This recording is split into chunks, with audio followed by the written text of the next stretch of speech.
काल दूध भेसळीच्या संदर्भामध्ये एक मोठा जन आक्रोश मोर्चा काढण्यात आला. त्याला लोकांनी चांगला प्रतिसाद दिला.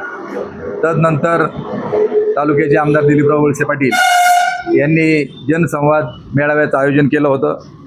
पण तो मेळावा होता की माझंच फक्त ऐकायचं आणि लोकांचा काही संवाद त्याच्यामध्ये नव्हता, असं आमचं एकंदर मत आहे. त्यांचं 57 मिनिटाचं भाषण आज मी ऐकलं आणि आपल्या सर्वांना बोलवलेलं आहे. मला त्यांना या निमित्ताने सांगायचं की त्यांनी विस्तृतपणे सगळं त्यांचा दौरा वगैरे सगळा सांगितला. परंतु पहिला माझा प्रश्न त्यांना असा आहे की तुम्ही 2 वेळा दिल्लीचा दौरा केला, 27-28 मेला पण गेले आणि तदनंतर आत्ता या महिन्यामध्ये देखील गेले. परंतु प्रामुख्याने प्रश्न ज्यासाठी आंदोलन झालं होतं त्या कांद्याच्या संदर्भामध्ये तुम्ही राज्य आणि केंद्रामधून काय शेतकऱ्यांच्या पदरात टाकलं, हा माझा त्यांना सवाल आहे. काल त्याच्यावरती काही बोललेले नाहीत. पुन्हा अधिवेशनात दुधावरच्या भेसळीच्या संदर्भात ते बोललेच नाहीत. ते तुम्ही विचारल्यानंतर मी त्याचं सांगेलच. परंतु ते म्हटले काही लोक पर्यटनासाठी वर पाऊस झाल्यानंतर तिथं गेले. मी त्यांना आजही सांगू इच्छितो आणि तुमच्या सर्वांच्या माहितीसाठी मी सांगू इच्छितो की माळींची दुर्घटना झाली त्यावेळी सगळ्यात पहिले पोचणारे आम्ही होतो, हे देखील त्यांना विसर पडता कामा नये. फदालेवाडी, उगलेवाडी, भोजनेवाडीचे हे सगळे जिओ टॅगचे सगळे फोटो आहेत. यांनी सांगितलं होतं की 24 तासाच्या आतमध्ये रस्ते चालू करून दिले. पण आज देखील भोजनेवाडी, फदालेवाडी, उगलेवाडीतल्या परिसराला लोकांना तिथं जाता येत नाहीत. रस्ते असेच दोन्ही बाजूनी पुलापासून तुटलेले आहेत, काही त्याच्यावर झाले नाहीत. ही फक्त पोकळ बनवाबनवीचं काम त्यांनी केलं की जे मातीचे ढिगारे रस्त्यावर आले तेवढे फक्त हटवण्यात. आज आता मी सकाळीच विचारलं आपटी येथील लोकांना, ते म्हणले आज मशीन आलेलं आहे PWDचे यांनी, तिथला तो रस्त्यावरला राडारोडा हटवायचं काम चालू आहे. हे देखील मी आपणा सर्वांना क्लिअर करतो. पुन्हा याच्या संदर्भात ते बोलले की पर्यटनासाठी येतात का रील काढण्याकरता. मला त्यांना नम्रपणे सांगायचे की माळींची घटना 2014ला घडली आणि मग त्यावेळी देखील असं ठरलं होतं की जी गावं भविष्यकाळामध्ये बाधित होऊ शकतात, मग काळेवाडी वगैरे हा जो परिसर आहे जांभुरीच्या तिथला, मग 12 वर्ष झाली अद्याप काही तिथं झालेलं नाही. आणि तुम्ही सांगता की मी तेवढ्यासाठी गेलेलो आहे, तर याची देखील मला आठवण त्यांना करायची. मुख्य उद्देश हा कालचा दूध भेसळीच्या संदर्भात होता. पण त्याच्यात हे रस्त्याचं काम झालं, रुग्णालयांचं हे झालं, तमुक झालं, अमुक तमुक, याच्यावरती सगळ्याबाबत त्यांनी वेगवेगळ्या प्रकारची मतं त्याच्यामध्ये मांडलेली आहेत. मी आपणाला या निमित्ताने सांगू इच्छितो की त्यांनी एक विषय मांडला की फक्त आमच्याच कार्यकर्त्यांच्या बाबत दूध भेसळीच्या बाबत बोलले, भाजपच्या वरती देखील छापेमारी झाली याच्यावरती ते काय बोलले नाहीत. आमचं म्हणणं तुम्ही समजून घ्या की आमचं जे म्हणणं आहे की दूध भेसळ करणारे जे 26 आरोपींची नावं आली आणि भेसळ करणारे आणि दूध घेणारे यांच्या संदर्भामधला आमचा विषय त्याच्यामध्ये आहेत आणि त्यांना आम्ही सोडणार नाहीत.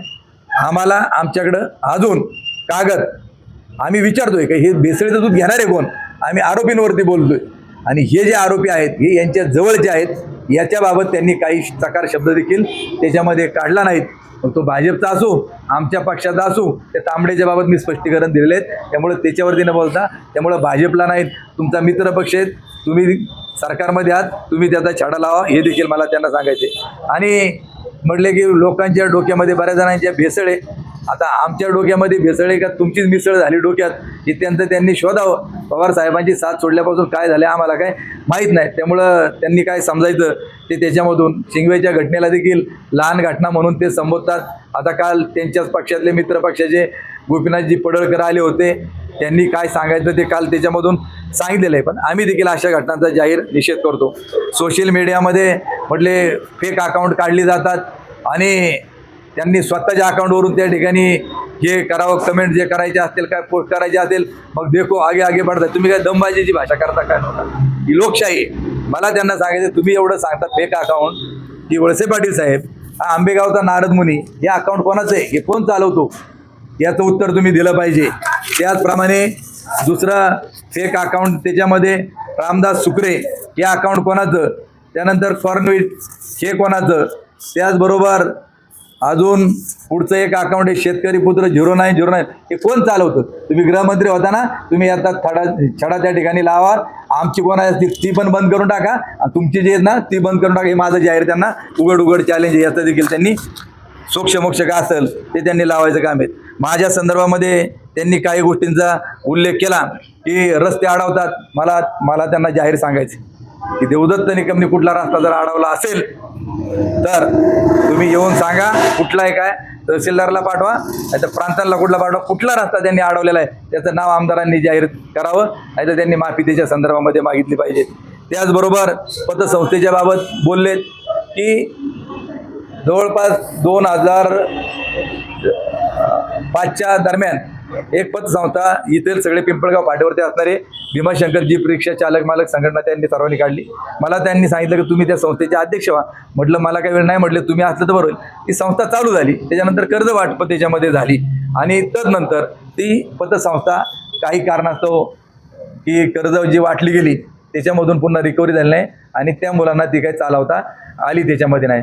तदनंतर आमच्या गावचे सरपंच गणेश यादव यांनी सांगितलं की मी पुन्हा चालू करतो. मग त्यांनी ती पतसंस्था नागापूरला चालू करायचं ठरवलं, ती चालवली. त्याच्यानंतर पुन्हा कर्ज काही थकली आणि त्याचे स्पष्टीकरण ह्या विषय विधानसभेच्या निवडणुकीच्या वेळी देखील यांनी तो मांडलेला होता. त्याबाबत संस्थेचे जे अध्यक्ष आहेत गणेश यादव त्यांनी स्पष्टपणे भूमिका मांडली. परंतु मी वळसे पाटलांना पुन्हा या निमित्ताने सांगू इच्छितो की जर कोणाचा 1 रुपया त्या संस्थेमध्ये जर बुडला असेल तर ती भरून देण्याची जबाबदारी देखील माझी त्या ठिकाणी राहील, कारण त्याचा फाउंडर मी होतो. पण आज तुम्ही या ठिकाणी जे बसलेला आहात मी तुम्हाला सांगितलं इथं की सातत्याने तुम्ही आमच्यावर खोटे नाटे आरोप करायचे. आम्ही आयुष्यात कोणाचा रुपया बुडवला नाही आणि बुडवणार नाही, आणि जर आमच्या माध्यमातून कोणाचा जर बुडला गेला असेल ती जबाबदारी देखील आम्ही स्वीकारतो. मी त्यांना सांगू इच्छितो की आता त्याच पतसंस्थेचं नाम वेगळं करून नामकरण करा. आता त्याच्यामध्ये रिक्षा चालक मालक ते राहिलेले नाहीत. बरीच होता त्या संस्थेचे जे संचालक मंडळ आहेत त्यांनी ठरवलेलं आहे की तिचं नाव बदलून आता इथं ती पतसंस्था आता चालू करणार आहे ते. आणि मी ज्यावेळी चालू करायची असेल त्यावेळी तालुक्याचे ते आमदार आहेत त्यांना देखील निमंत्रण दिलं जाईल, याची देखील त्यांनी नोंद घ्यावी. बरं झालं, त्याच्यातून चांगलं तरी काहीतरी उभं राहील. परंतु एवढं पुन्हा सांगतो की आजपर्यंत कोणाच्या 1 रुपयाला त्या संस्थेमध्ये धक्का लागला नाही, कारण ज्यावेळी त्यांची आमची ताटातूट झाली ते राज्याचे सहकार मंत्री होते, त्यांनी आम्हाला घोडा लावून टाकला असता. परंतु आम्ही चुकीचं काही करत नाही हे त्यांना चांगलं माहिती आहे, हे देखील मी सांगतो. तदनंतर त्यांनी मुरुम चोरीचा एक माझ्यावरती आरोप केला. मला त्यांना स्पष्टपणे सांगायचे आणि तुम्हाला देखील पत्रकार बांधवांना देखील ही गोष्ट माहीत असणं गरजेचं आहे. आता याच्यामध्ये 2016मध्ये प्रांत इथं कल्याण पांढरे म्हणून होते, त्यावेळी एक तक्रार माझ्या विरोधामध्ये करण्यात आली की आमची शेतजमीन ही कुटुंबाची, म्हणजे आता आमचं कुटुंब मोठं आहे आणि काही विभक्त वेगवेगळ्या मळ्यामध्ये आम्ही राहतो, परंतु एकत्रितरित्या शेती करत असताना सर्वांना वाटतं की हे सगळं एकाच्याच नावावरती किंवा काय, तर त्याच्यामध्ये आमचं निकम कुटुंब आहे, निगूड कुटुंब आमचं एकत्र आहे. तर त्यावेळी जमिनीची लेवल चालू असताना आमच्याच गावातला एक RTIचा कार्यकर्ता आहेत त्यांनी एक तक्रार केली आणि याच्यामध्ये स्पष्ट प्रांताचे ह्याच्यात शिवाजीराव आढळराव पाटील आणि त्यावेळेचे महसूल मंत्री 2016ला त्यांनी या प्रकरणाची चौकशी झाली पाहिजे असं केलं आणि राजकीय दबावपोटी माझं नाव त्याच्यामध्ये टाकून, कारण माझा कुठलाही त्याच्यामध्ये 7 बाऱ्याला देखील नाव कुठल्या प्रकारचं माझं त्याच्यामध्ये नव्हतं, माझ्या नावावरती जमीन देखील नव्हती आणि त्या याच्यामध्ये एकूण जो दंड त्याच्यामध्ये करण्यात आला तर ती दंडाची रक्कम 61,62,000 रुपये होती. त्याच्यानंतर त्याच्या विरोधामध्ये आम्ही अपिलामध्ये गेलो. मग 16मध्ये ही घटना घडली आणि हे अपील चालून कलेक्टरकडे चाललं, त्याच्यानंतर तहसीलदारांकडे चाललं आणि तदनंतर ज्यावेळी सगळी केस डिटेलमध्ये आली त्यावेळी 28/2/2022 रोजी या केसचा निर्णय झाला. आणि केसचा निर्णय झाल्यानंतर त्याच्यामध्ये असा निर्णय तहसीलदारांनी दिला की वादी म्हणून माझं नाव त्याच्यामध्ये होतं, प्रतिवादी होते आणि तहसीलदारांनी जो निर्णय दिला की निकालपत्रात नमूद केलं, तुम्हाला लागली याची प्रिंट मी काढून देईल, वादी व प्रतिवादी 2 यांच्या विरुद्ध तत्कालीन तहसीलदार यांचा आदेश क्रमांकानं दिलेल्या निर्णय फैर चौक अंशतः बदल करण्यात येऊन वादी क्रमांक 1 म्हणजे देवदत्त जयवंतराव निकम आणि वादी क्रमांक विरुद्ध प्रतिवादी दत्तात्रय मारुती इसके व सगळं कुटुंबीय यांचे नावे दंडाच्या आदेशातून वगळण्यात येत आहेत. अशा प्रकारचा आदेश झालेला आहे. आणि मला आमदारांना सांगायचं आहे की तुम्ही ज्यावेळी आमदारकीची शपथ घेता त्यावेळी तुम्ही ज्या शपथीमध्ये घेतलेलं असतं की आता काय शपथ आहे ते आता जरा रेकॉर्डवरून आपल्याला काढावं लागेल, परंतु तुम्हाला खोटं बोलण्याचा नैतिक अधिकार घटनेमध्ये नाही, कोणाची बदनामी करण्याचा अधिकार नाहीत.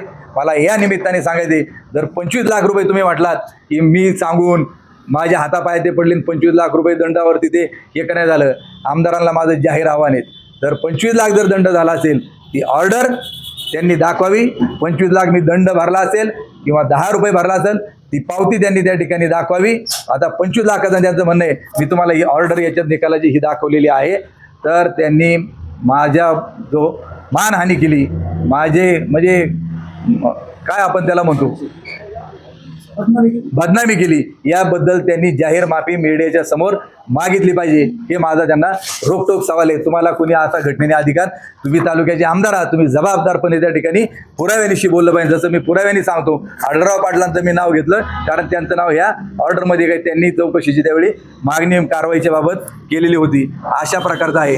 आणि ज्यांना तो दंड त्या केसमध्ये भरावा लागला, ज्यांची जमीन, तो फक्त त्याची रक्कम आहे 1,01,400. मग हे 25 लाख यांनी आणले कुठून, याचं देवदत्त निकम यांच्या नावावर, त्याचं उत्तर आमदारांना द्यावाच लागल, सुट्टी नाही. आता मी असं म्हणणार नाही की मी त्यांच्या विरोधामध्ये आबरू नुकसानीचा दावा दाखल करत, ते खूप मोठे आहेत, मालदार आहेत, त्याच्यामुळे त्यांच्या विरोधामध्ये मी आर्थिक बाजूने टिकू शकत नाहीत. वकिलाची फी देणं, कोर्टात जाणं हे माझं काम नाही. पण जनतेच्या पुढं मी त्यांना उघडं केल्याशिवाय सोडणार नाही, हे देखील या निमित्ताने सांगतो. त्याचबरोबर त्यांचं पुढचा एक विषय होता की थापलिंग देवस्थानचा हिशोब देणार कधी. आमदार साहेब, आपलं कुलदैवत श्री क्षेत्र थापलिंग आहेत, जोपर्यंत आपण एकत्र होतो तोपर्यंत देवदत्त निकम धुतल्या तांदळासारखा होता. पण मी पवार साहेबांच्या सोबत राहिलो, तुमच्याबरोबर आलो नाही, तेव्हापासून माझी त्यांना खूप ॲलर्जी झालेली आहेत. मी पुन्हा एक आपल्याला पुराव्यानिशी हे कागदपत्र दाखवतो की थापलिंग देवस्थानच्या संदर्भामध्ये भीमाशंकर कारखान्यामधून 50 लाख रुपये भागविकास निधीचे देण्याचा निर्णय झाला. आणि त्याचे आता काय निवडणुकीच्या काळात 8 करोड रुपये वाटले जाशील, कोणाचा एक कागद नाही, काय नाही.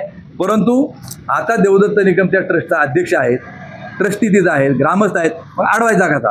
पहिलं मला पत्र म्हणजे देवस्थान ट्रस्टला की 9 मार्चला कारखान्याच्या MDच्या सहीनं पत्र आलं की 50 लाख मंजूर करण्यात आले आहेत, परंतु की थापलिंग देवस्थान ट्रस्टचे मागील 3 वर्षाचे ऑडिटेड ताळेबंद पत्रक, नफा तोटके पत्रके, कामाची इस्टिमेट व पूर्तता अहवाल सादर केल्यास निधीची रक्कम उपलब्ध करून देता येईल, अशा प्रकारचं पत्रक 3 वर्षाचे ऑडिट झाल्याचं सगळं आम्हाला रेकॉर्ड पाहिजे.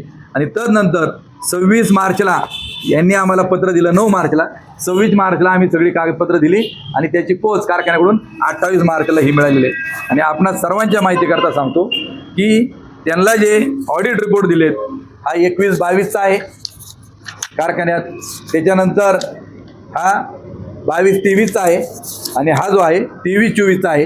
या प्रकारचं हे. आणि हे जे ऑडिटर आहेत हे आहेत गुंडगावडे आणि कंपनी. आता गुंडगावडे आणि कंपनी जे थापलिंग देवस्थान ट्रस्टचं ऑडिट करतं, तेच गुंडगावडे शरद सहकारी बँकेचं करतं आणि भीमाशंकर कारखान्याचं देखील करतं. त्यांना जर काही याच्याबाबत शंका असेल हिशोबाची, त्यांनी त्या ऑडिटरला बोलवावं, त्यांनी थापलिंग देवस्थानवरती यावं. आम्ही सगळे ग्रामस्थ ट्रस्टी तिथं त्यांच्या प्रत्येक प्रश्नाचं उत्तर द्यायला बांधील जाऊन. तुमच्या माहितीकरता हा जो चेक आम्हाला 4 ऑगस्टला देण्यात आला 25 लाखाचा, त्याच्यात मॅनेजिंग डायरेक्टर म्हणून ते स्वतः वळसे पाटील, त्यांची एक सही असते आणि कारखान्याचे चेअरमन तिघांच्या सही आहेत आणि त्यांनी सही करून हा 25 लाख रुपयाचा चेक जर दिलेला असेल तर मला त्यांना सवाल आहेत का तुम्हाला जर हिशोबात सगळा जर घोळ वाटतो तर तुम्ही हे पैसे खिशातले नाही दिले, कारखान्यातले तुम्ही 50 लाख रुपये दिले कसे, हे देखील मला सवाल विचारतो. आणि ज्यावेळी आपण दुसऱ्याकडे बोट दाखवतो त्यावेळी मला त्यांना विचारायचं आहे की आजपर्यंत तुम्ही तुमच्या खिशातले थापलिंग देवस्थानला किती रकमेची पावत्या फाटल्यात, ते देखील त्यांनी जनतेच्या समोर त्या ठिकाणी सांगावं. हे देखील मी आपल्या सर्वांना सांगतो. मी किती दिले हे मी माझ्या तोंडाने जाहीर करणार नाही, पण त्यांचा आकडा आला का माझ्या स्वतः किती दिलेले आहेत ते देखील मी योग्य वेळी त्याचं उत्तर दिल्याशिवाय राहणार नाहीत. आता ज्यावेळी तुम्ही दुसऱ्याचा हिशोब मागता ह्या देवस्थानचं, मला देखील त्यांना या निमित्ताने विचारायचे की तुमच्या गावामध्ये देखील महादेव देवस्थान आहेत, भैरवनाथ देवस्थान आहेत. भैरवनाथ देवस्थान ट्रस्टचं तुमच्या गावातला अध्यक्ष कोण, तुमच्या कुटुंबातले का कोण, त्याचा हिशोब निरगुडसरवाल्यांना दिला का? महादेव देवस्थान जे आहे तुमच्या गावातलं, तर त्या देवस्थानची जी 20 एकर जमीन आहेत, आता कारखान्याचं तिथं रोपवाटिका वगैरे नर्सरी प्लॉट शेततळं कारखान्याने खर्च करून तिथं केलेत. तर ही जमीन देवस्थानकडून यांनी NCRDला, ते स्वतःच्या संस्थेचे आहेत ते अध्यक्ष आहेत का, कुटुंबातलं कोणी मला नेमकं माहीत नाही, पण ते जे NCRDचे प्रमुख तेच आहेत. तर त्यांच्या नियंत्रणाखाली चालणारी जी राष्ट्रीय ग्रामीण विकास संस्था आहे, त्या संस्थेला ती महादेव देवस्थानची 20 एकर जमीन आहेत. आणि तदनंतर ती देवस्थान NCRDनं भीमाशंकर कारखाना दिलेत. भीमाशंकर कारखाना देखील त्यांना त्या जमिनीचा खंड देतोय.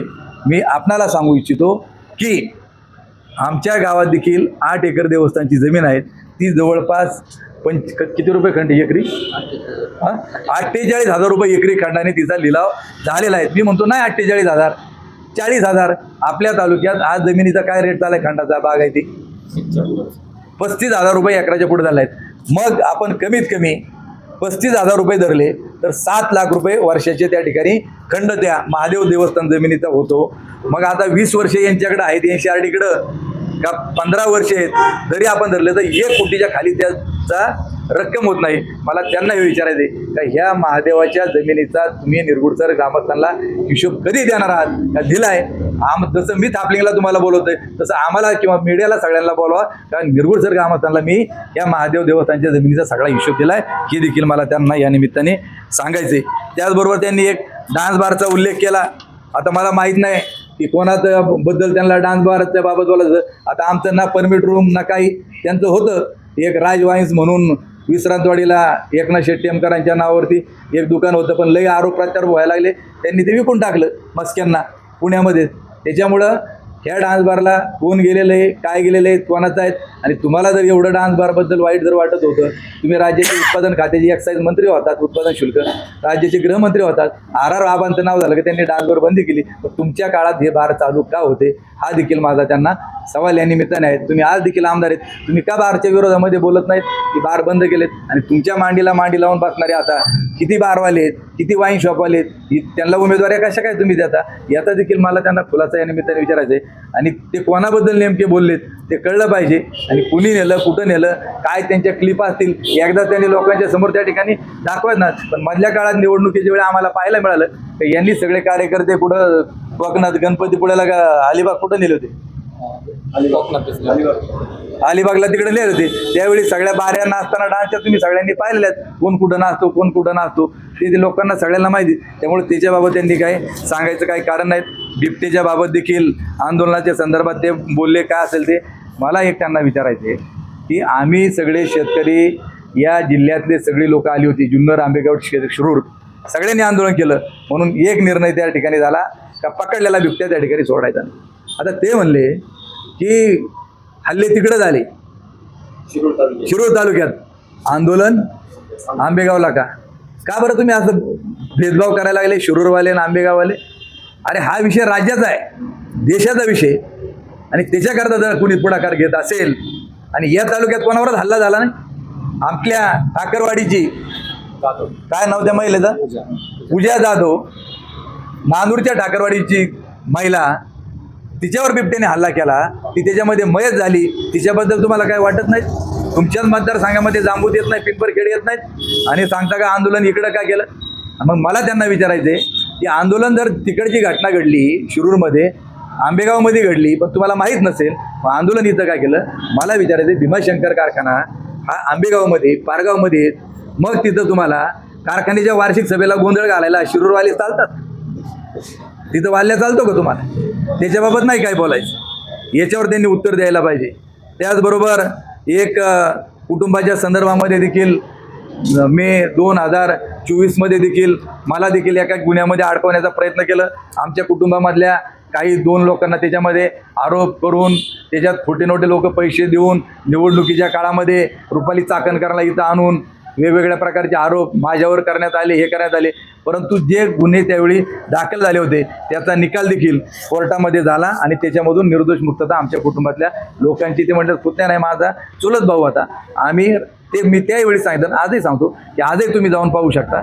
जी घटना घडली ते कुटुंब तिकडच्या मळ्यामध्ये राहते, आम्ही इकडच्या मळ्यामध्ये राहतो. आमची जी शेती आहेत, बागा आहेत, त्या शेजारी तिथं असल्यामुळं लई डिटेल माहीत नसलं. फक्त आता मी त्यावेळी आता त्याच्यात खोलात न जाता त्याचा निकाल कोर्टाने दिला आणि त्याच्यातून निर्दोष मुक्तता केली. त्यामुळं आता हे आमची विनाकारण बदनामी करण्याचं काम त्यांनी करू नये, ते जबाबदार आहेत, त्यांनी पुराव्यानिशी बोलावं, हे देखील मला या निमित्ताने त्यांना सांगायचे.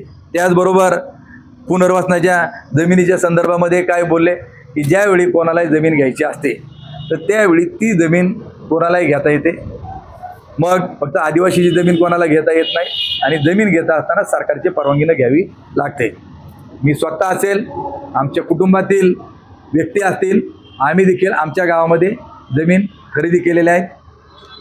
जशी खरेदी केली तशी नागापूरमध्ये देखील जवळपास 13 एकर जमिनीची विक्री देखील आमच्या कुटुंबातून आम्ही केलेले आहेत, की जी आम्हाला सोयीची नव्हती, लांब होती, ती विकली, शेजारची आम्हाला मिळाली, आणि ह्या घेताना सरकारच्या परवानगीनं घेतलेल्या आहेत. त्यांना मी पुन्हा आठवण करून देतो की वळसे पाटील साहेब, कवठ्याला तुमच्या मुलीच्या नावावरती, पूर्वाच्या नावावरती, अजिंक्य गायकवाडच्या नावावरती, त्याचबरोबर डहाके, यशवर्धन डहाके, की जी जमीन पूर्वी विद्या भगवानराव आणि भगवान मल्हारराव बेंड यांच्या नावावरती 44 एकर होती कवठ्याची जमीन, तीच जमीन आता त्यांच्याकडून तुम्ही मुलीच्या, भाच्याच्या आणि तुमचा विश्वासातले जे गायकवाड आहेत त्या तिघांच्या नावावरती कवठ्यातली जमीन केली. ही जमीन कोणाची होती? ही जमीन देखील मागासवर्गीयाची, महारवतन इनाम वर्ग 2 वतनाची 2 नंबरची, तुम्ही देखील शासनाची परवानगी घेऊनच ती खरेदी केलेली आहेत. आणि त्यातली 12 एकर जमीन ही धरणग्रस्तांसाठी राखीव असताना ती तुमच्या ताब्यात कशी काय आहेत? आज देखील त्यांच्या ताब्यामध्ये, तुम्ही मीडियावाले जाऊन तिथं कवठ्याला बघा, की जमीन यांची खरेदी 44 एकरची, परंतु ताब्यामध्ये प्रत्यक्षात 56-57 एकर जमीन आहेत. ती लोकच यांच्याकडे मागणी करतायत, आमची जमीन आम्हाला परत द्या. हे काय देत नाहीत. पहिलं दुसऱ्याच्या डोळ्यातलं तुम्हाला त्या ठिकाणी मुसळ दिसते, पण आपल्या डोळ्यातलं मुसळ दिसत नाही. मी त्या दिवशी सांगितलं होतं, ज्या गावच्या बोरी त्याच गावच्या बाबळी. आमचं जसं तुम्हाला सगळं माहिती तर तुमचं एवढं सगळं सहित माहिती, कारण तुमच्या सगळ्या या खरेदीमध्ये मी स्वतः होतो. पराग कारखान्याच्या जमिनी किती घेतल्या, कोणाच्या घेतल्या, याचे सगळे पुरावे माझे आहेत. आता जी वेस्टर्न हिल करता तुम्ही थोरांदाळ्याला जमिनी घेतल्या ती तोट्यात दाखवली. शरद बँक त्याच्यामध्ये किती कोटीला डुबली, आणि आता तिथं परागनी ची मालकी हक्क आहेत. ती जमीन कोणाची थोरांदाळ्यातली त्यांना माहीत नाही का? कोणाच्या नावावर तुम्ही घेतली, कंपनी कोणाची, हे सगळं मला आता काढायला त्यांनी भाग पाडू नये. नाहीतर विषय आपला होता दूध भेसळीचा, पण सगळं प्रकरण लोकांचं लक्ष बाजूला विचलित करून हे डायव्हर्ट करायचे आणि वेगळे मुद्दे चर्चेत आणायचे, हे त्यांचं कायमची पद्धत आहे. त्याचा मी स्पष्टपणे त्या ठिकाणी निषेध व्यक्त करतो की आमचा मुद्दा दूध भेसळीचा होता, त्याच्यावरती ते काही बोलत नाहीत, परंतु ही वेगवेगळी सगळ्या कथा कारणे सांगतायत. आणि ही एक लावा ना सभा, समोरासमोर होऊन जाऊ द्या. हे सगळं दूध भेसळीच्या बाबत बोला तुम्ही, हे सगळं नीटनेटकं होऊ द्या. मग काय तुम्हाला बोलायचं होतं ना, आम्हाला समोरासमोर बोलू, आमची कधी पण तयारी आहेत. आणि आज कर्जमाफीच्या जाताना सांगितलं की आम्ही सरकारमध्ये आहोत, आम्ही कर्जमाफी केली, अमुक केलं तमुक केलं. पवार साहेबांनी त्या दिवशी ट्विट केलं होतं की सरकारचं आम्ही अभिनंदन करतो, पण सरकारबरोबरच सरकारचा निर्णय वेगळा होता. अटी शर्ती घालून 19 सालच्या लोकांना ज्यांना कर्जमाफी ते वगळले होते, त्याच्यानंतर 50,000पर्यंत होतं, नियमित भरणाऱ्यांना वगळलं होतं. परंतु आमचे नेते आदरणीय रोहितदादा पवार यांच्या नेतृत्वाखाली वेगवेगळ्या शेतकरी संघटना, रविकांतजी तुपकर असतील किंवा अन्य काय असतील, या सगळ्यांनी जो लढा चालू केला.